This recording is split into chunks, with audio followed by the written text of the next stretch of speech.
Okey dah, pergi minum. Saya bagi 5 minit, 3 minit minum, turun kumpul kat tempat pondong tu.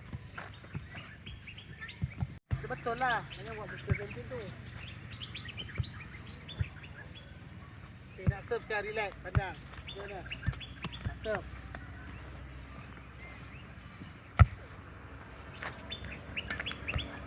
Ke mana dulu kejap? Kau nak marah siapa? Kita balik. Adam.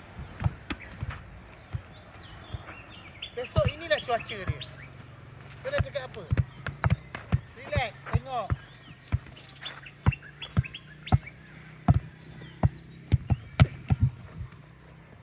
Diam ni bola.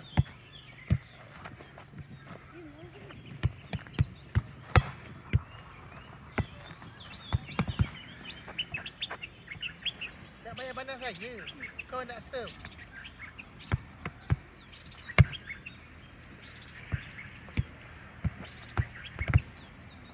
Pada saya, ni game. Bagi bola ke jam. Kau pergi rapat ke Hafiz tu buat apa?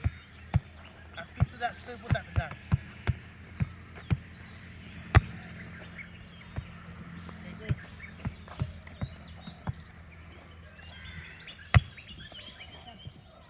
Habis bola beli jam. Saya tak payah.